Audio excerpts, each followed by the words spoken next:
You know what I was going to ask you, actually, the first question was, is there a specific, you guys are talking about all these prospects. Is there a specific one more than the others that you are just dying to find out the landing spot? I mean, which one is really going to make the difference for you? Who's going to make a big difference? For you, like you're the one you're like, all right, I'm just going to sit on the edge of my seat and wait. Well, I mean, I really like Kenneth Walker a lot. So I really hope he lands in a really good opportunity because there's not a lot of opportunity out there to be a 3-down running back. So for him to end up in possibly Atlanta, or him and Cordero Patterson, and we know next year he'll be the guy, would be a really good spot. Kenneth Walker in Buffalo, I think, would be a good spot. I know Devin Singletary's there, but he's not a needle mover for me. And so he's somebody that I really want to see. There's a couple teams, obviously Green Bay and Kansas City's on everybody's radar about what receiver ends up there that can move the needle. I'm really excited about George Pickens, where George Pickens can end up, because I have him as my 5th wide receiver, and I think his ceiling is really high. And if he ends up in the right situation as a true number 1, I think that could put him in a position to certainly take him over a guy like Chris Olave. It just depends. I mean, it's an interesting year this year for the 22 class because the tiers are so close, right? Like there's so many players that are in the same tier. So it's so much easier to move these guys up and down your board, and more so even in Superflex. I've never seen a class, probably going back to that Jake Locker year, and even then I didn't play Superflex back then, where I've preached for literally years that the quarterbacks have to go 1, 2, 3 if they're in the first round. And now I'm willing to take Breece Hall over every quarterback this year. I'm willing to move those quarterbacks essentially into that second tier, that Kenneth Walker tier, that Garrett Wilson tier. Yeah, I want to actually circle back to that. That's a good point, because I'm with you. There's not that many landing spots for the running backs, and likely the second running back off the board, which right now everyone thinks is going to be Kenneth Walker. There is some momentum for Zamir White. We can get into that after, but that will probably be the running back that ends up in the better spot. I mean, are you going to love Breece Hall as the 1-1 if the Jets take him with either pick 35 or 38 and really bolster their backfield to help Zach Wilson? I mean, at that point, are you going to feel confident Breece Hall 1-1? I like Breece Hall no matter where he goes. To me, he's just, I said on my podcast, man, I don't think there's enough talk about Breece Hall as being, I mean, there's a clear cut talk about him where he's the 1-1 in everybody's ranking. So that's a simple statement to make. But when I watch his tape, he's an elite prospect. He's not one of these like, oh, this is a good running back coming in. This is like J.K. Dobbins. I really like him. He's elite when I watch him play. I mean, he's so smooth running the football. It's hard for me not to envision him having success at the next level, no matter where he goes, because they'll run him like the Colts aren't taking Breece Hall, right? Like there's no way he's getting drafted in a situation where he's behind one of those guys.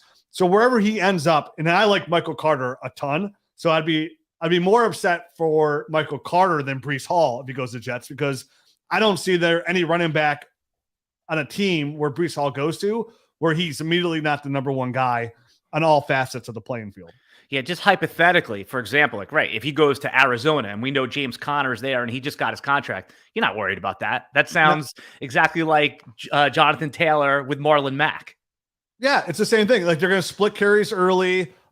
James Conner probably the goal line back because he was really good at that last year. It's how he got all those touchdowns. But at the same time, Breece Hall's slowly established himself. And you have to do the thing with same thing with Jonathan Taylor, where at the end of the year, he was a stud. But for the early on, you're going to live with the dual carries, which we know we've seen it work where two running backs and beat running back ones. Nick Chubb and Kareem Hunt, for example, 2 extremely talented running backs, both for most of the year when they play with each other are running back ones. So Breece Hall could definitely find success in a situation like that. And just like I mentioned with Buffalo or Atlanta with Cordero Patterson, there's a clear path for him to be in the 1-1 on that team in the 3-down running back in 2023. And that's how we're looking back, because it's hard to find any running back that's that 3-down guy, right? That's getting all the carries. That's the elite of the elite. So there's when like you get 6 those of guys, them, right? Yeah, there's like 6 or 7, yeah, tops. It's like finding an old, like he's the only good receiver on your team. And now you have teams that have tons of teams that could be 2 wide receiver ones on 2 teams, which kind of blows your mind that there's only 36 wide receiver 1s, 2s, and 3s. And then one team out of 32 could have 2 wide receiver 1s. So there's a lot of there's a lot of different ways it can go. So go back to Breece Hall. He gives me zero worries. Kenneth Walker doesn't really give me a ton of worries either because I think he's super talented. He might have a little bit more of a hang up when it comes to play calling or sharing duties. I know Zamir White's got a bump lately, but he's for sure most likely a shared dual running back threat no matter where he goes anyways. He hasn't been that viable in the passing game. So him going to the Jets might be a little bit better for the Michael Carter aspect of it. But it's interesting.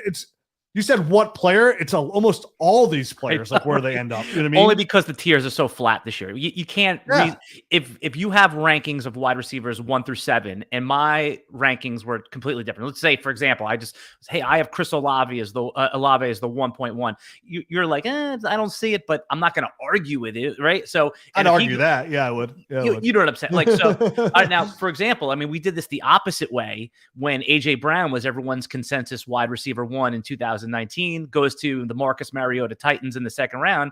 And, you saw rankings that put him at the 5, 7, 8 wide receiver. And then obviously we all learned to regret that. So this is kind of the opposite thing. So if there's a wide receiver that you like, say Treylon Burks, who goes to Green Bay, goes to Dallas, goes to even Kansas City, I mean, how are you going to stop yourself from elevating that player up to the 1, 2, or 3 spot? Yeah, and I was on a podcast recently. We did a mock draft with a whole bunch of big names in the industry, and I was like, I won't necessarily do this, but it's going to happen. It's like some of these rankings are crazy right now because we're going to see a Kansas City Green Bay bump, no matter what. For the average casual dynasty player, when Green Bay and Kansas City take their receiver in the first round, that wide receiver is going to get a bump. So whether it's Christian Watson or Chris Olave, because the top guys are going to go ahead of those teams, right? They're going to get drafted earlier by the Jets or possibly Atlanta. You know what I mean? They're going to go much higher in a worse situation. So Commanders. Yeah. Right, so those players, regardless, whether it be Jahan Dotson or Christian Watson, these guys are a little bit lower on our rankings this year. For the casual dynasty player in your league, they're going to get a bump in that category just simply because they go to the Green Bay and Kansas City Chiefs. But would you agree there's a tier break that we have pre-draft? So, for example, you use Jahan Dotson. Let's say he goes to what do you consider the best spot? Like Green Bay probably, right? Or Kansas City? Kansas City would be a fantastic spot. Yeah. So perfect spot. I don't think that and again, we'll see how the rankings come out, consensus across the industry, but I don't think he can make it all the way to like 2 or 1 or 3. I think he can make it up to like the 5th wide receiver, 4th wide receiver. But someone like Burks, if he falls and, there's momentum for him falling. I mean, originally he was like a top 10 pick and then he was like in the teens and now people are saying he can go in the 20s. If he lands on Kansas City, I think he could make it all the way up to wide receiver 1 in this class for fantasy. Yeah, certainly. He can easily make up the wide receiver 1. I could see, I mean, him, Jameson Williams, yes, Drake London, and Garrett Wilson. I think those are the only wide receivers. There's no 4 that can find their way to number 1. To me, it's Garrett Wilson, number 1, no matter what. He's a clear-cut 1 in my eyes. He's like Breece Hall. He's in a tier of his own for that position. And then I put Drake London and Jameson Williams and Treylon Burks in that second tier. So to me, if Treylon Burks goes to Green Bay, if he goes to Kansas City, then there's a strong argument for he's your number 1 receiver because, listen, it's like running backs, right? Why are the 3-down running back that we mentioned earlier so great for fantasy football? Because they get all the touches. So what receiver is going to be in the best position to get the most targets? So obviously that's going to be Green Bay. Because of, obviously they got Juju Smith, Mecole Hardman, Travis Kelce in Kansas City. Green Bay has got pretty much Robert Tonyan, you know what I mean? And then Aaron Jones. So if Treylon Burks goes there, not only is he in a really good spot with a really good quarterback for guarantee the next 2 years, who's extremely accurate, who doesn't turn the ball over, he's going to be funneled all the targets. And like the 3-down running back that gets all the carries, we're looking for receivers that are going to get all the targets. So it's much easier to become a wide receiver 1 as a rookie when you're going to see 135 targets your first year with a really accurate quarterback. So you're probably going to have an 80, a higher catch rate, probably catch anywhere from 90 to 110 footballs. Right. That's a wide receiver 1 his rookie year. So that makes me understand the bump there. Same thing for any of those receivers that go there. I mean, Aaron Rodgers realistically offers that bump, and you're going to get 2 years of high-end numbers. And if you're worried about Aaron Rodgers leaving afterwards, then they have a really young receiver who has been a wide receiver 1 for his first 2 years. That's dynasty gold. You'll be able to sell him for whatever you want, whatever player you want, whatever draft pick you want. It'll be an easy flip if you're worried about Aaron Rodgers afterwards. So I wouldn't want to hear anything about, well, Aaron Rodgers is only there for like 3 years. Okay, 3 years is a lifetime in dynasty fantasy football. It's the stupidest thing I ever hear in dynasty when people are like, oh, he's only got like 2 years left. He's not worth anything. I'm like, I'll take it. 2 years of wide receiver 1 numbers all day, every day. That's back-to-back ships. You're a legend in your league. That goes on forever. Yeah, just think about how bad we are at projecting seasonal leagues like that year. How the heck are we going to project 2 years and 3 years out? Like, I try to play Dynasty in 2 to 3 year windows. Yes, there are a few players, Josh Allen, Patrick Mahomes, that you can reasonably say in 4 years from now, but I don't even buy 5 years from now. I mean, it's likely Pat Mahomes is the superstar QB in 5 years, but who knows, right? There's so much that happens. It tears crazy. His Achilles, tears his patella tendon. You know what I mean? Like, there's injuries out there that you just don't know. I tell people all the time, just go back and look at your dynasty team 3 years ago. 3 years ago, and so every team in the league, and watch how different they look. It's like when startups, people are like, oh, I drafted this team. It's going to be so good in 3 years. Like, dude, I've been playing Dynasty for almost 20 years, and I've seen that play out so many times it never comes to fruition. Almost never. That's the perfect lead in for the next question. So have you done startups yet this year? I did do a startup this year, yeah. One startup, yeah. Okay, I told myself I'd do none, but it was a best ball league, so I was like, I could do it. Dude, you're amongst crackhead friends here, please. You know, it's like I say the same thing every year. Oh, I'm only going to do one this year. I'm going to wait till after the draft. I've done 4 already. It's disgusting. I don't even know what I'm going to do. I'm going to be in panic mode. Best ball does make it easier, though. I agree. Way easier. That's why we create. I mean, that's the whole reason we built the Dynasty GM, because I know like players like you, players like myself, and players out there, like you just can't play in one Dynasty league. It's impossible. So the whole reason I built the Dynasty GM in the first place was to help manage all these Dynasty leagues, to put everything in one spot, to help you just streamline everything, to make your Dynasty life even easier, and then join more leagues without having to flip out about it. Yeah, I want to get to talking about the Dynasty GM in a minute, because at this point, I don't think I could live without it. So it's too cheap. Yeah, I'm just telling you right now, it's too cheap. I need it. And we'll go through all of what Rich is here to promote today. I'm here with Rich Dotson from the Dynasty Nerds. You guys know him. Rich, what do you think? Because you said about players making mistakes. What do you think is like one of the most common mistakes you see in these startup drafts now? I mean, there's probably a lot, but what do you think is the most glaring mistake even experienced players are making in the startup draft? I think the number one mistake in the startup draft is reaching for position, right? Like you find yourself like, oh man, I drafted 3 young rookie wide receivers and Mark Andrews in my first 4 picks because the value was there. And like, oh no, I need a running back. And you're like, and then there's that 4th really good upside receiver. Like he wouldn't be there, but say Elijah Moore's there, right? It's possible. It's possible. And you're like, oh, all the running backs are gone. I'm taking Miles Sanders over Elijah Moore. You're like, no. So I think the biggest mistake there is reaching for a player of need. And then that player of need is most always going to be the running back, right? Because there's not many of them out there. So you're going to start reaching for running backs. I never do that. I try to take the best player available in Dynasty startups, because whatever my player of need is, I'll figure out later, right? Because somebody else is going to have a need, and you're going to be able to make a trade down the road with a good player. Good players always are going to reap the reward of that draft pick. So you're going to get much more for Elijah Moore today than you would get for Miles Sanders. I mean, you can get a 23 first for Elijah Moore. Go ahead and try and ask for a 23 first for Miles Sanders, right? Or any running back. And another reason for that too is like running back is the easiest position to acquire. You could draft them and plug and play them right away. They go down and get injured so much that a backup comes up and gets an opportunity for a couple games, and you could trade for that backup for a 2nd or 3rd round pick down the road. You could fill those voids pretty easily. So that's the number one void I find myself in startups falling into, is like lack of running back help. I get the older guys early, like you get guys like Cordell Patterson late, guys that nobody wants that fall at pretty good value. But I think the number one mistake is James Conner. Yeah, all these guys. So, and then you just draft a whole bunch of good quality backups that have upside, guys like Tony Pollard, or guys are just, I think Kareem Hunt offers good value because he puts up good numbers even when he's behind there. And then he's probably going to be a starter somewhere next year. So I think the number one mistake Dynasty players make in startups is reaching for position to fill a void. During a startup, you're just trying to acquire as much talent as possible. Be smart about it. Like, don't leave yourself dry at tight end. Don't leave yourself dry at quarterback. But just make sure you're grabbing those good players early and then filling out those voids after the draft. Because most drafts are happening, like you said, Alan, right now. You have months until the season starts. You have plenty of time to trade draft picks and the receivers that you have. And a lot of times you might be able to find yourself one injury, like one player gets hurt at wide receiver. You can draft or trade the receiver you drafted for a running back that was drafted higher than you took that receiver in the first place. So it works out pretty regularly in that line of work.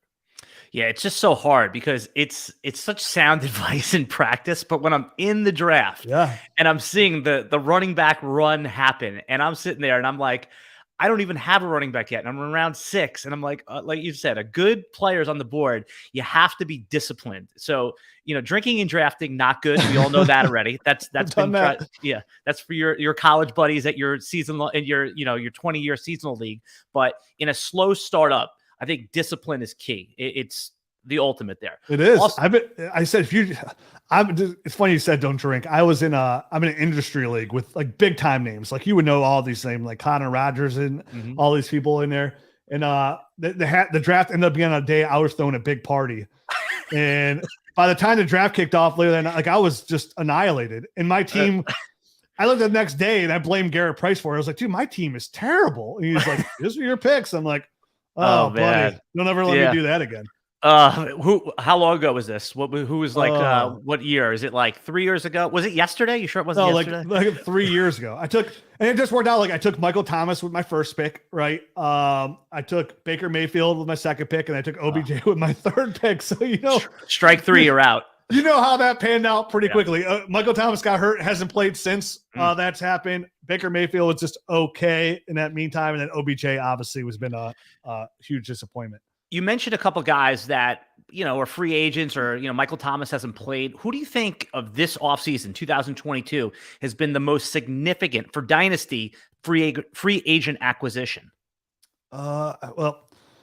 Free agent acquisition. Yeah, free agent acquisition or trade. I guess, Russell Wilson's the obvious, right? So no, I think Devontae Adams is the obvious. Go with this because that helps. It helps Derek Carr tremendously. And I think, what's funny is we've been preaching on Dynasty podcast for the last 2 years. Like Derek Carr has been like great value in Superflex leagues. Like he's not anymore though, right? Not anymore. And the big thing is he was a quarterback 1 last year, right? So he's a quarterback 1 last year with Hunter Renfrow, Darren Waller having a down year, and Bryan Edwards popping in once in a while, say hi.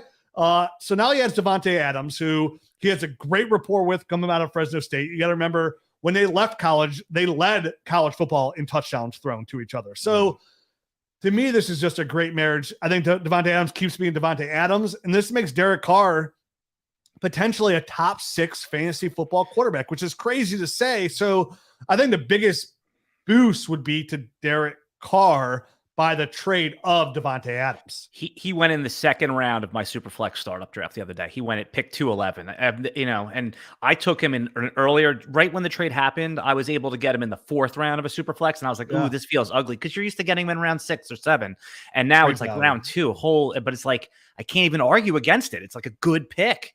Yeah, if you're in a Superflex league, you're getting a quarterback 1, and again, and at pick 24 or 23 at 211.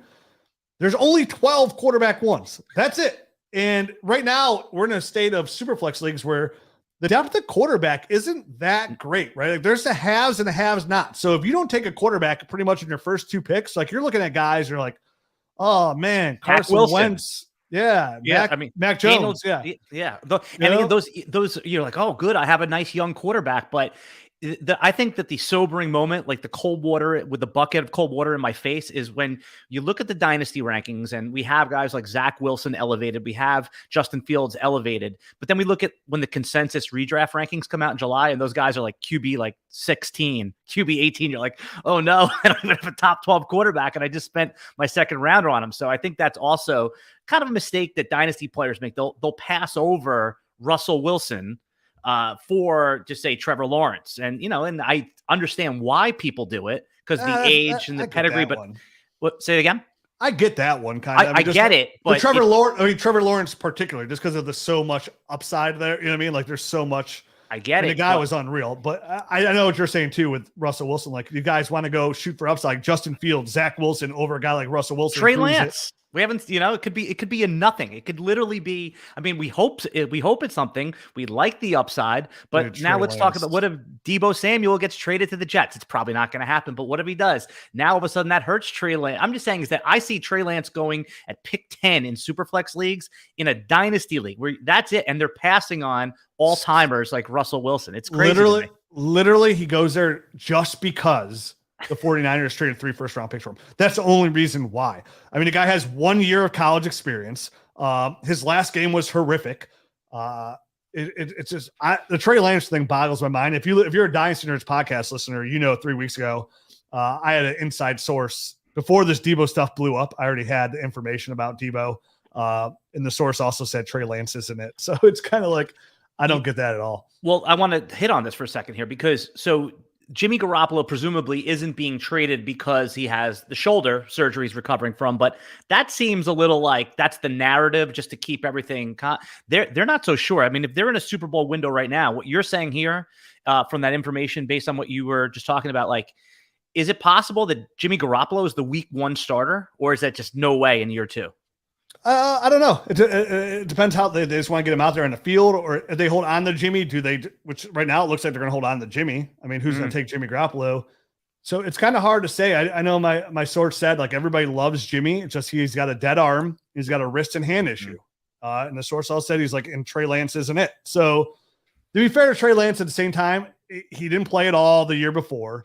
He's coming to the NFL at a small school, so he has time to develop. He's got a good coach there.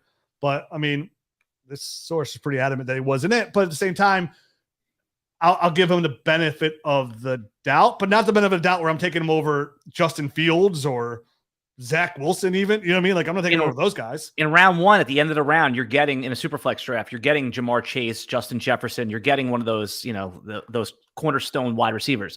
I think the most significant move in and I really like your rationale behind Devontae Adams because it's an elevator for Derek Carr. And I'm excited to see him in the Josh McDaniels offense too. I think that's been an underrated boost to fantasy value. I think that it could be good this time around. But how about the Allen Robinson signing for Matthew Stafford? I mean, Matthew Stafford got the extension. He's an insulated quarterback. Sure, he's 33, 34 years old. But now with Cooper Kupp, he's going to dominate. He's going to have his 10, 11, 12 targets off the bus. But Odell Beckham hasn't resigned, and he got hurt in the Super Bowl. He's not going to be back before, Thanksgiving. Right, yeah. At best. And even then, it's like, all right, we'll see, right?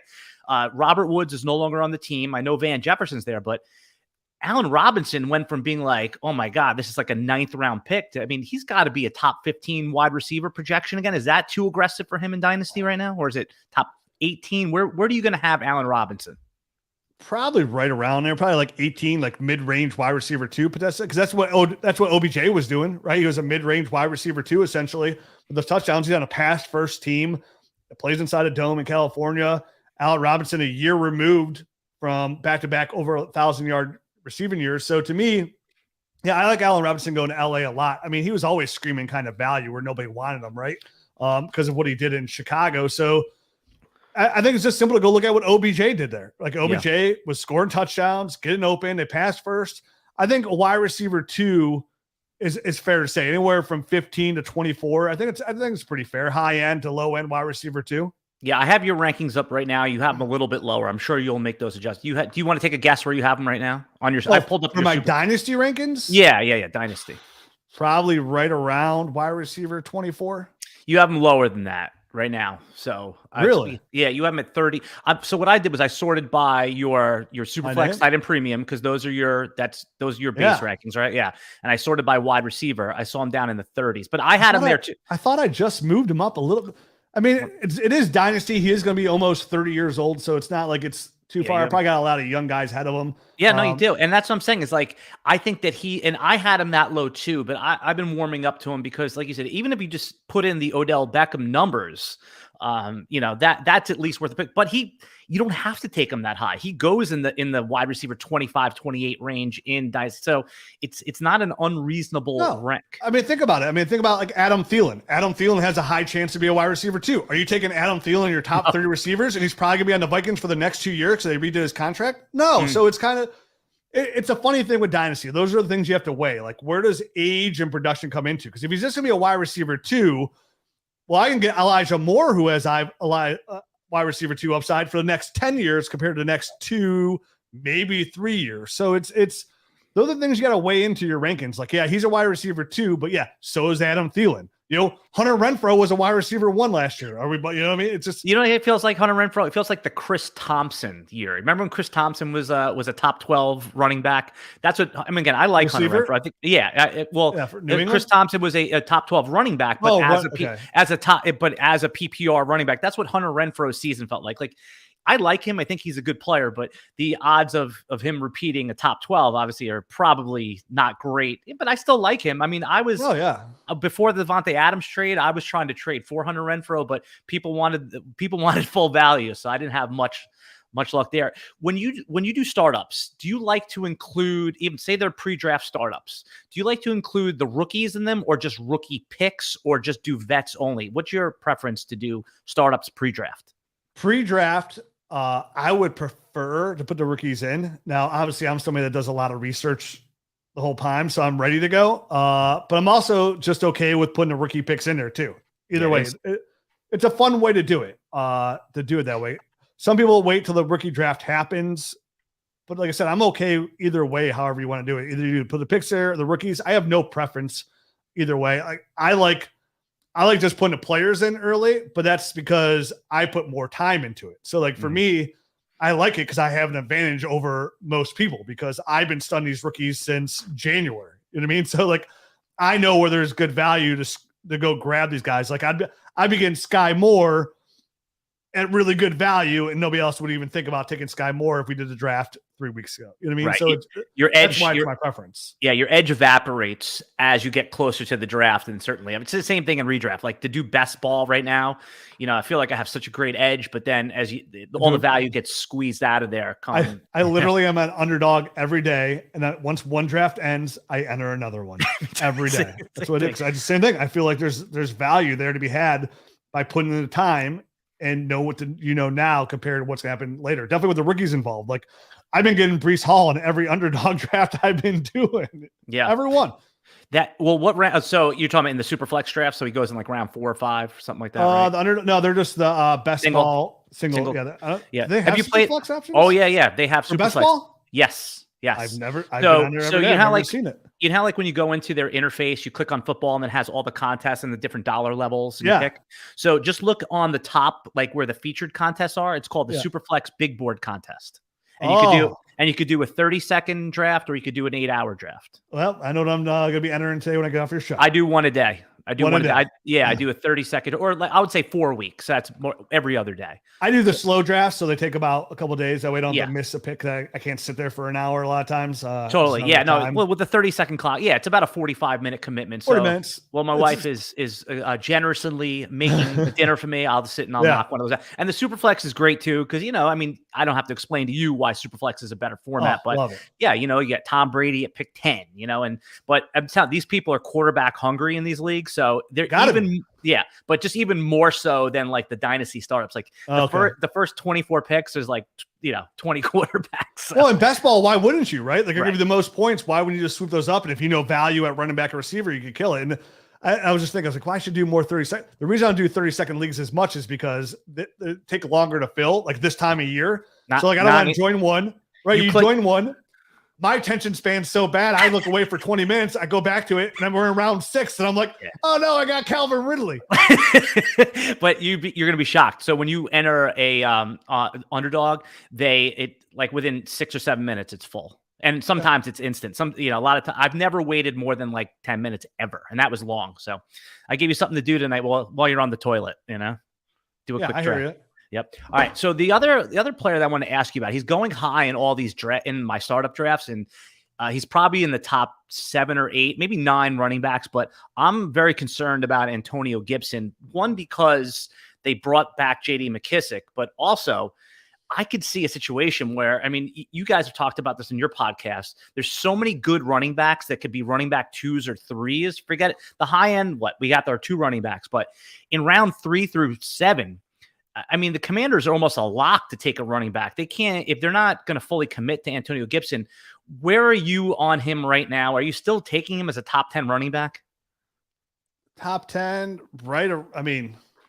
Close to it. You know what I mean?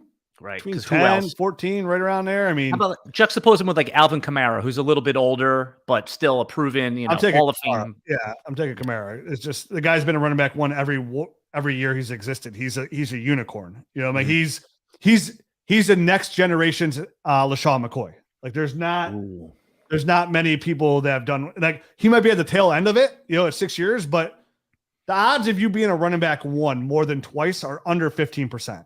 Like lower than, I think they're actually lower than that.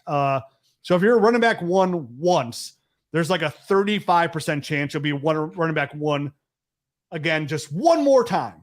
And then if you're running back two, it drops down all the way down to like 17%. Like if you've been a running back one twice, like those guys are literally, because of injuries, because of how many young guys come in, it's hard to be a running back one more than two times. Those guys are the league. Yeah, you're talking about like the Zekes. That Hall of Fame level is reserved for like, those guys. Leonard. Look at Saquon Barkley, one of the best running backs of our generation, comes in. He's a running back 1-1 his first year. Hasn't been a running back one since. Those guys are impossible to come by. Alvin Kamara has done it every single year. So I'd rather bet on that he's only 27 years old. So he's not like at the edge. So say you get 2 more years of Alvin Kamara. Well, you're probably only going to get 2 more years of Antonio Gibson, right? Like, so that's my deal breaker. It's hashtag 2 3-year window. I've been saying it for 8 years, man. These running backs, give me 3 years and that's all I need. The rest can go every single time and just keep them coming. All right. We're going to take a quick break from a word from our sponsor. And we're back. That's just for the audio cast. Okay. They got to pay some bills there. Hey, when we left, right before the break there, we were talking about veteran running backs. Somebody who I don't even want to call it a flag plant because he's an all timer, and I just don't see why I even have to make the case for Zeke Elliot. But I'm getting a lot of pushback that Zeke Elliot right now in startup drafts is like RB 21 in redraft. He's like RB 18. I mean, he finished as like the 6th or 7th running back last year. People are just writing him off. This guy's an all timer. You just talked about before our break that it's so hard to become a running back once or twice. I mean, are you really, where are you on Zeke? And it's in Dynasty, because like you talk about, if you can get 2 years out of him, isn't that like a huge win at his current cost of RB 18? A running back one again last year. And he's going to running back 18. I think he screams value. The Cowboys can't get out from under him. I think I know they can't from this year, but isn't it next year too? They're stuck with him. Yeah. They're stuck with him for 22 and 23. At 24, they can get out clean. Yeah. Which they will 100%. They will for sure. But you got Zeke for 2 more years on a high powered offense. They're going to draft another receiver in here to bring with CeeDee Lamb. They got Michael Gallup. They got Dalton Schultz. Like, he's got a really good report. Dak Prescott's one of his best friends. He's got a really good resting running back in Tony Pollard. Like, he's one of the best values in football at running back. There's always those guys that are like, they get that bad rap, and his bad rap mostly came from Tony Pollard looking so good, right? Like, Tony Pollard looks so good, but Zeke Elliott's a running back one year in and year out. Running back one, top 12, top 8. He's a top 8 running back that he puts on those points. And what that actually means. So think about what that means for a dynasty player. It's like, there's some guys that finish as like, running back ones, or just say wide receiver ones, but you never really could start them with confidence. Like even Hunter Renfrow, until the end, you couldn't really start him with confidence until he did it like 3 or 4 times in a row. There is value in having a player that you could just plug into your lineup and you don't have to think about it. Zeke Elliott, one of his superpowers is his durability. He's never even on like the midweek injury report where you have to like cycle through your teams and figure out a backup. That's why I think there's extra value in that. So fine. His floor used to be 14 points. And now his floor sometimes is 8 or 9 points. And maybe the ceiling isn't there for 35 points, but it's every week. It's like 16, 18, 22. That's why I think the dynasty market's missing. And that's my next question for you. In startup drafts, I mean, I'm in these drafts. These people are so youth hungry, and they should be, but they're just letting Mike Evans fall. They're letting Keenan Allen fall. All my startup teams look like the best dynasty team ever from 2019. But I'm still I'm happy to get Christian McCaffrey at pick 211 or wherever I've been getting him 2-6. Do you explain why another mistake that dynasty players do often make is passing on vets? Yeah. So when you asked me to join the podcast, you're like, hey, I just want to bring up something where, I just want to talk a couple startup mistakes. Like, give me 2 or 3.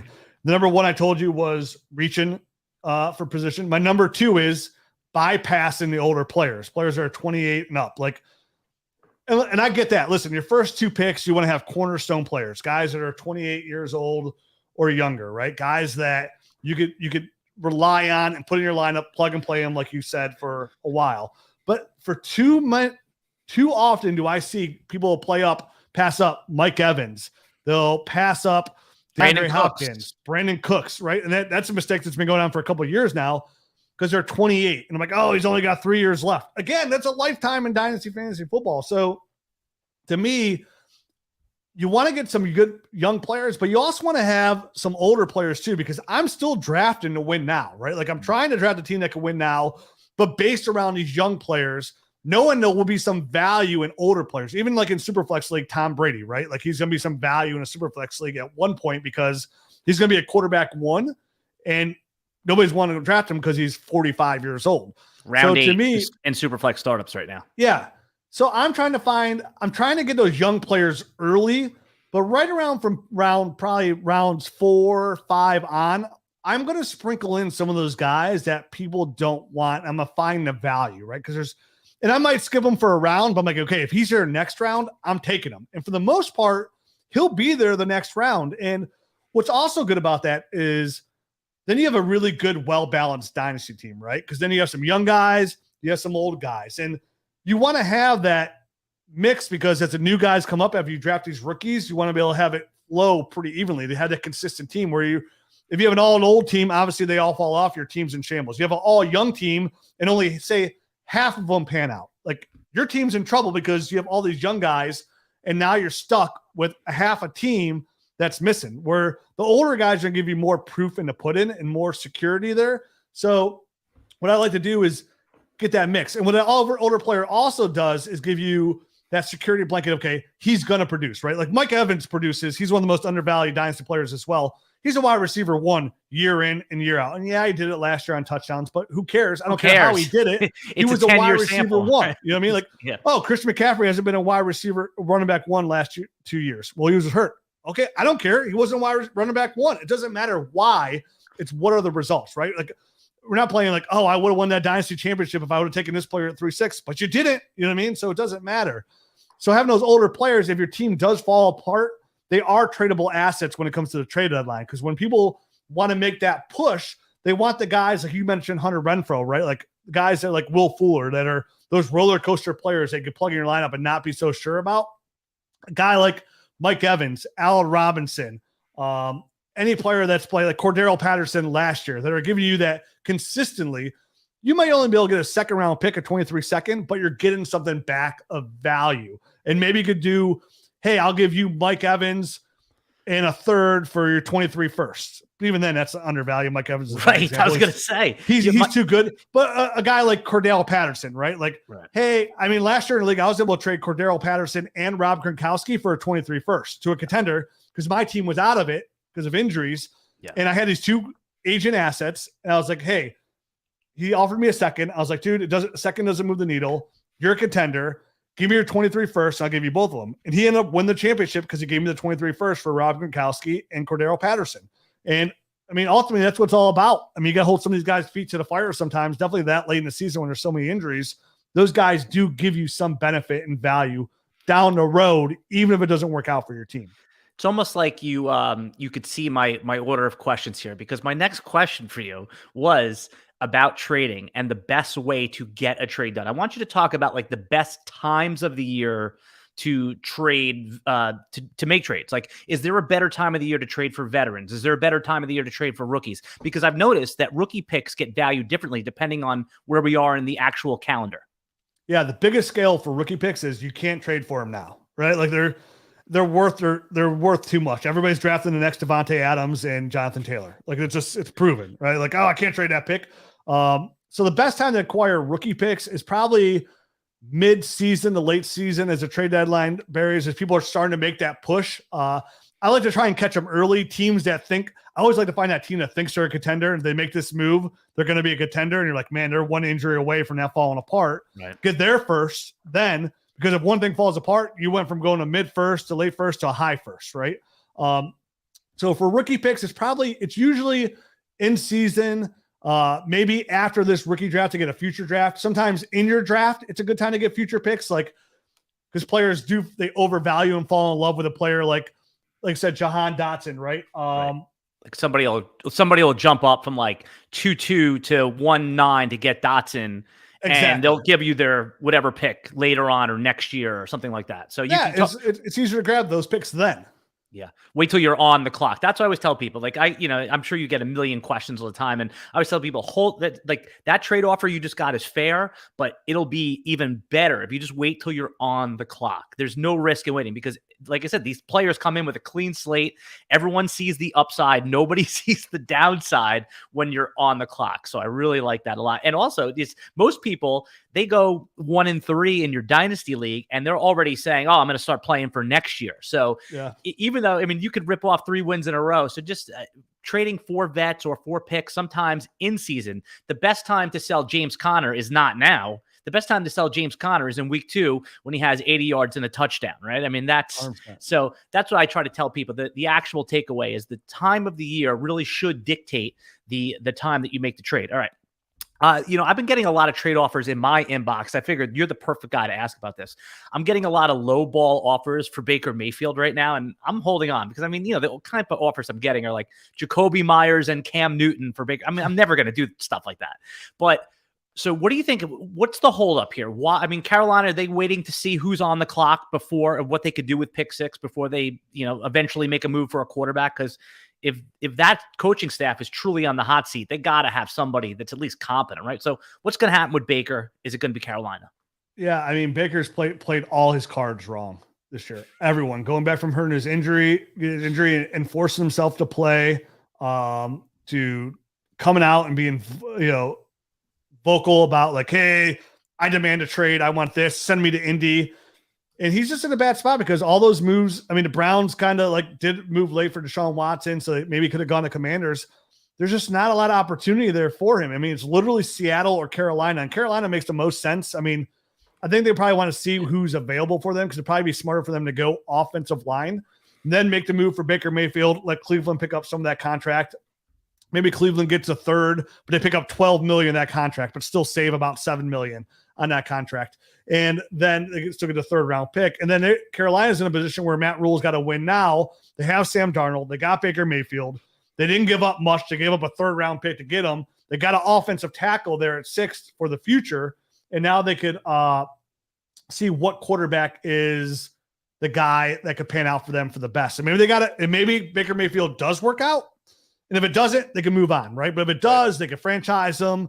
They can sign him to a long-term deal. Same thing with Seattle. Even though they paid Geno Smith, maybe that doesn't work out as well.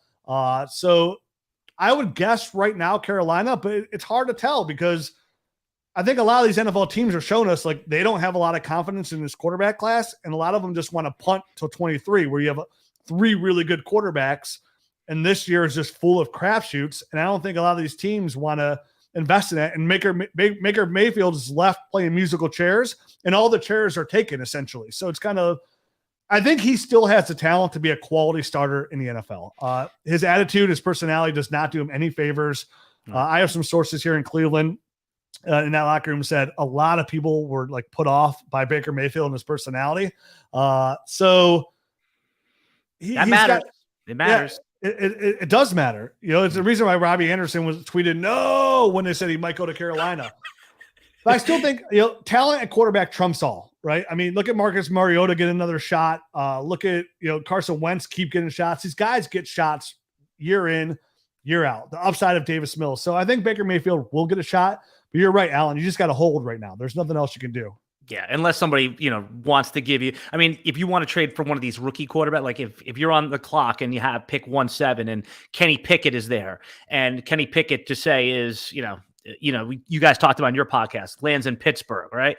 And someone wants to say, hey, Baker Mayfield for that pick. Of course, you're going to do something like that. Yeah. But it's all situational. Now, I'm with our last 10 minutes or so, last 5 minutes or so. I want to ask you about a couple of things, player takes here. You guys have Kenny Pickett, or you have Kenny Pickett ranked above Malik Willis. And I understand why there is safety there. On your podcast, you talked about like he could have a Kirk Cousin-esque like career. Very reasonable. But isn't the upside just too tantalizing in Malik Willis? Even let's say that I want to know what you saw when you tape grinded on Malik Willis that makes you dubious of a player like that. Because to me, it seems like if it doesn't go well, if he's a top 10, top 15 pick, Malik Willis, he's Tyrod Taylor, right? Which for fantasy football was great. I mean, it was fine. I mean, obviously it's not Michael Vick, it's not Lamar Jackson, but it just seems like the floor is safe enough for fantasy. Now, again, and if he's a top 10 pick, top 15 pick, he's going to get 3 years before he's just thrown out of the league. Look at Daniel Jones, right? He got 3 years before, and now this is the year where it's hot seat for him. So why do you want that safety, air quote, of Kenny Pickett over Malik Willis's tantalizing upside? They're 1A and 1B for me when it comes to quarterback. So it's kind of like you're splitting hairs here. It's like, what there's so much good about Malik Willis, but then there's also so much bad, right? Like, and for me, Kenny Pickett seems like he seems like Kirk Cousins, like he seems pretty safe. Now he ends up in the right situation. Now Malik Willis, these guys get this top 15 draft installation, then yeah, I'm okay with you taking them 1-1 in the Superflex league because they're a quarterback. Right. But for me, the tiebreaker is like, wow, Malik Willis has got so much to work on. If I know with Kirk Cousins and I can just have a quarterback too for a while, like I'd much rather have that than just miss completely. And I don't want to fall in the trap of like, well, these are all fixable because Josh Allen was fixable. That's an Josh outlier. Allen's the biggest outlier it is, and he's still not even completely fixed, right? When it comes to his arm for accuracy issues. I mean, he's trust me, Josh Allen's elite of the elite. I love him. But for me, like missing when you pick top 3 in your rookie draft, like you're picking top 3 for a reason because your team's garbage, right? Your team's not very good or you had a slew of injuries. You don't want to miss. Like that literally sets you back an entire year of drafting, right? Like it's another league due you got to pay with no return on it whatsoever. So I feel like if I have a quarterback too, that's really good for my dynasty team in Superflex, right? That holds tremendous value. And the big thing is like, I think Kenny Pickett could show you enough where just like right now, if you try to trade for Zach Wilson or Mac Jones or any of these Justin Fields, like those quarterbacks are insulated. So if Kenny Pickett comes in and shows you enough where he's quarterback like 19, even if I don't love Kenny Pickett, that's enough to trade him for a future of whatever I want to trade him for. Right. Like if he has the Mac Jones season, you could still cash out at a reasonable rate. Probably even higher. A great rate. Not even a reasonable rate. Like if you want to get into the door in Superflex leagues with some of these elite position players, you just need a quarterback in your, when they're looking through that people at the door, you just got to hold up a picture of like Justin Fields, like, hello, or Mac Jones. And they're going to open that door with a bottle of wine and balloons. Like, come on in. You know what I mean? Like everybody wants a piece of that cake. So to me, that's again, we're splitting hairs. Like you're right. Malik Willis offers that tremendous fantasy football upside. That's where it's at. Like, well, you made me think with that take, your take on your podcast about the safety of getting a Kirk Cousin-esque Ryan Tannehill type of prospect. It made me rethink because I was like, what was that scene in is Malik Willis or bust? Like I'm taking him over Breece Hall, but draft day, right? I'm taking Malik Willis over Breece Hall, but I do understand the rationale for not doing that as well. I just, like I said, in my eyes, from my observations, even if it doesn't go right, if he's not a good passer accuracy wise, he's going to tuck it and run and you have Tyrod Taylor. But a lot of sharp guys like yourself don't like what they see and it could go very wrong. So I could see it going right. And there's a lot of things I like what I see, but there's a lot of things I don't like. And the reason I would take Breece Hall is because the counterpoint is, right now, you could trade Jonathan Taylor for. Oh yeah, you could trade Jonathan Taylor for Mac Jones in the Superflex leagues. You could trade Jonathan Taylor for Justin Fields in a Superflex league. You know what I mean? There's that, and that's the only reason why this year I said I would take Breece Hall over these quarterbacks. Well, I never ever say that. You've never heard me say that before on a podcast ever. But this year I would because I think by the end of this year, you'd be able to trade Breece Hall for Malik Willis or Kenny Pickett probably plus. You know what I mean? Like I think you'll be able to get those guys plus, or more importantly, you could get a high 23 first for them with the right maneuvers, and then have your pick of guys like CJ Stroud and Bryce Young or Bijan Robinson, nonetheless. Yeah.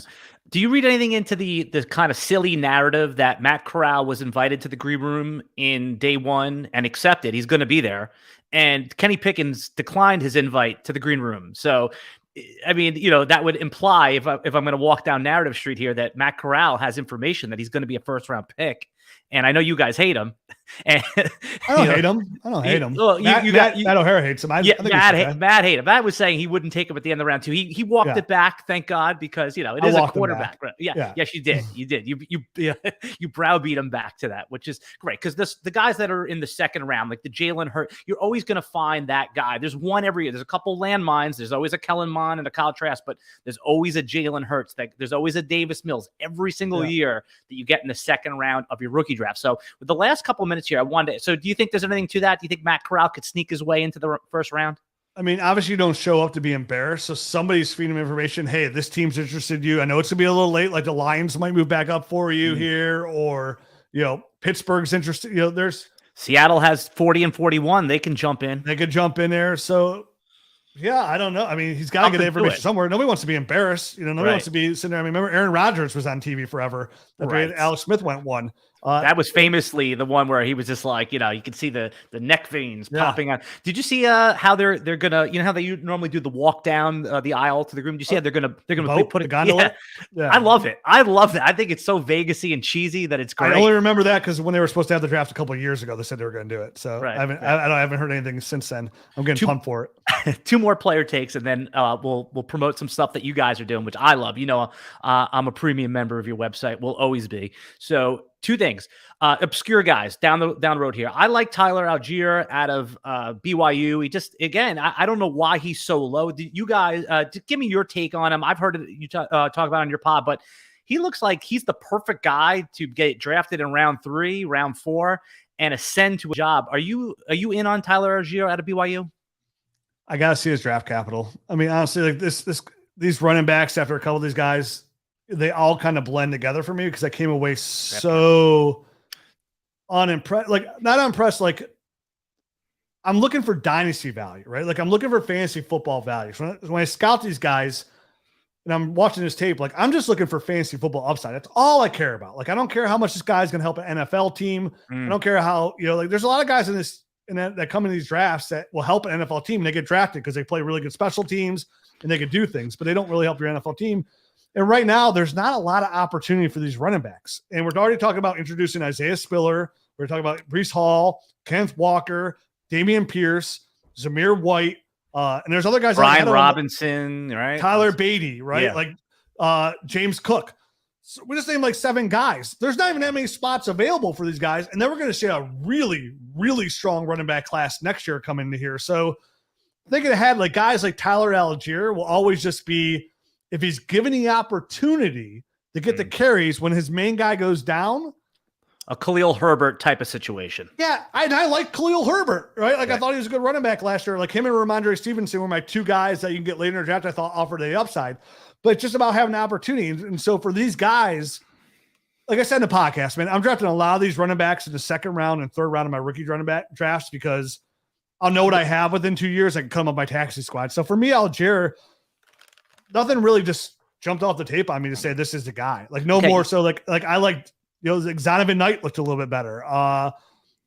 Tyler Beatty I thought looked better. So you're looking for windows. So where are you having to take him? Right. So if you can, if Tyler Algier is 2.10 in your rookie draft or 3.2, you're just looking for, hey, can I play? Because right now you talk about like, everyone loves Tony Pollard, right? Nobody would trade Tony Pollard for like a mid or late second round pick. But how many startable weeks have you had out of Tony Pollard? 2? Since he's been in it. Yeah. And there's guys that offer that Tony Pollard, like Rashad White out of West Virginia. You know what I mean? Like he offers that Tony Pollard thing. So same thing. I put him over Algier. You know what I mean? So it's just, and maybe I'm wrong. Maybe Algier turns out to be the guy, but like they're all in that same cookie jar, right? They're all chocolate chip cookies. It's just some have more chocolate chips than the other one, and you might have a preference. It's like that scene in Goodfellas, equal amount of blueberries in every muffin, So you talk about, right. So it's not so much the players, it's a situation. One of the situations that I'm most interested in is who the Titans draft in round 3 or 4 to back up Derrick Henry, because you got to say like Derrick. Yeah. I mean, what's that? Rashad White. That would be perfect. Right. Or it could be there's that guy.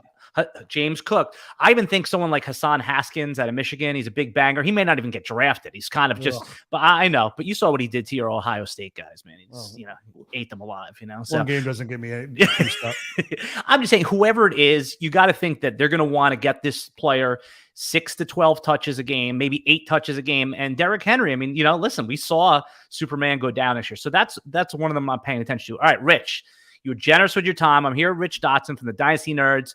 I want you to, everyone who's listening to this podcast, you need to listen. If you play in multiple Dynasty leagues, you need the Dynasty GM. Give us the elevator pitch, Rich. 30 seconds, 45 seconds on what the Dynasty GM is. If they don't know about it already, I'm sure most people have it, and why they need to invest in it. Yeah, if you're more than 3 or 4 leagues, the Dynasty GM is literally, I built it for you. It just, you put all your leagues, whether it be MFL, Sleeper, Fantrax, Flea Flicker, you can put them all FFPC into one spot. You can upload them one click, by the way. There's no like entering your teams. It's one click, and your team gets entered in. You just put your league ID in for every one of those sites. It will automatically upload all your teams. And then from there, it just gives you a really good view of all your teams, right? You have your player shares. You have a trade calculator that literally just brings up trades of that specific league, right? So like if you want to do a trade calculator and you want to go to one league, they bring up all those teams and those players and those picks. It gives you the league analyzer, which is my favorite, which is going to show you in a graph your strengths and your weaknesses, right? And your league mates. So it's like, hey, I am really strong at running back, but I need to trade for a receiver. And then you're going through your league. All right, let me look at all his receivers. Let me look at all his receivers. Might get the 11th team. You're like, oh, what did team 1 have? This is going to show you visually to help you kind of like coordinate those trades, right? Like it's designed to help you just better your team nonstop, to look at every asset of Dynasty Fantasy Football. And what's really nice is we have a 2.0 coming out here soon. It's going to be a huge upgrade to this one. We have player shares coming up, or player cards coming up. It's going to have a lot of ADP and information there for you. So that's going to be exciting. It's a fun tool to just help make having all these leagues streamline and really easy to manage and navigate, which by navigate means just kind of, make the right trades, make the right moves, and get that. We have a lineup optimizer coming soon. It helps you show you between contender mode and dynasty mode. So are you win now, or are you a really good dynasty team? Shows where all your draft picks are. Right, because you shouldn't be trading for Mike Evans if you're a rebuild team. I mean, even though he's a good player, unless you're the ultimate flipper, you get him cheap, trade him high. I mean, but what I'm saying is that this is not just a cool tool. This is a must-have tool. And you guys basically give it away more or less. I don't know what you're charging nowadays for it, but because I've been in since the beginning, and it just auto replenishes every year. Yeah, you're paying $3. Yeah. So what do you guys charge? Like $6 or $8 for it now? It's right now, I think it's $6.99, but we have a podcast. We have a podcast promo code. We use it only on our podcast, but I'll give it to your podcast listeners too. If you use the promo code ROOKIE right now, you get 15% off of any sign up. So it brings it back down to like $5 a month, the price of a cup of coffee.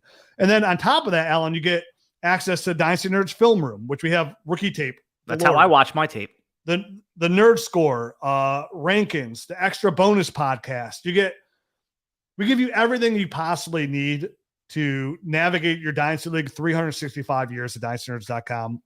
Use that promo code. Check it out. I tell everybody, like, hey, get in there, use that promo code ROOKIE, get to 15% off, pay $5, put all your teams in Dynasty GM, and let it do them talking. Maybe it's for you, maybe it's not. Like, I've been playing Dynasty for 20 years. I use the Dynasty GM all the time because I'm in 20 leagues, and it makes my life so much easier. Like, it also gives me what it does, Alan. It gives you like a realistic glance. Like, the worst place to be is stuck in the middle in Dynasty, right? It's the worst place to be. And it's so easy to get those like rose-colored glasses where your team, you think you're a contender, but because you don't really have the outlook of what other teams look like as a whole.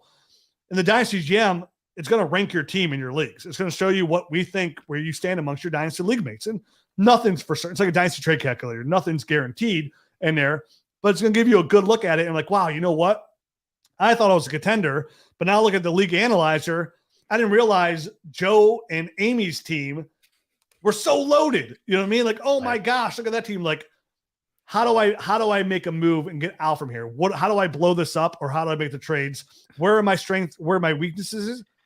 We're going to identify those and show you everybody else's strength, weaknesses when it comes to players and draft capital as well to make the moves that you need to move to become a better dynasty player. The best way is it gives you a 10,000-foot view of your league. You could see a bird's eye view, and it's very easy to make moves. It's very efficient. All right, I'll get you out of here on 2 lightning round questions. Who's a player that dynasty leaguers are thinking about cutting this year that you're telling them, wait, hold on, just let's not yet. One more year. Oh man, that's a tough question. Like for me, while you're thinking about it, I'll tell you, like for years, mine was JJ Arcega-Whiteside. For this year, it's Paris Campbell. I'm going in one more time. Oh, that's a good one. Yeah, one more time. So is there anyone, I know I put you on the spot. I didn't put that on. I don't think anybody would cut him, but kind of that same kind of mold like Curtis Samuel. Oh no, that's a great one. That's Curtis Samuel for the Commanders. Like I've always been a huge Curtis Samuel fan because he always shows us, but he always gets hurt. And he got that really good contract for the Commanders too. So he's playing this year. Like he's playing this year, him and Terry McLaurin. People are like, oh, the Commanders need a receiver. Well, they paid Curtis Samuel and they'll bring in a rookie and he'll probably compete as well. But Curtis Samuel's probably a guy that fits in that mold for me. Don't cut Curtis Samuel because sometimes, we play in some of these 30 deep dynasty leagues, but a lot of teams have to cut down to 15 or 16. Yeah, you're right. And then they redo. So Curtis Samuel would be on that cut line. I agree with you. I would hold him just one more time. Carson Wentz, for all his flaws, he is, the 16th or 18th best quarterback in the league, which is good enough. All right, Rich Dotson, you did it again, man. You blew up our podcast. We appreciate you. Over here at RotoWire, we're big fans of the Dynasty Nerds. I personally could not live without the website, without your podcast. I love listening to you. I think you guys are doing it the right way, and you always have our support. And hopefully sometime, well, at least, maybe after the draft, maybe later in the season when things slow down, we can have you back and do it again. Oh, 100%. Like I said, always open to jump on, always enjoy coming in here talking some Dynasty fantasy football. I appreciate you having me back on here to talk some Dynasty, and we'll 100% do it again. Just awesome. Hit me up in the DMs and we'll link up. All right. And we'll be back next week. We're going to be posting a new Dynasty podcast every Friday now. We used to do it on Mondays. Now we're doing it on Friday. This way you have something to listen to for the weekend. We'll be back next week, Friday, which will be the round 1 will be in the books. I'll be here with Mario Puig.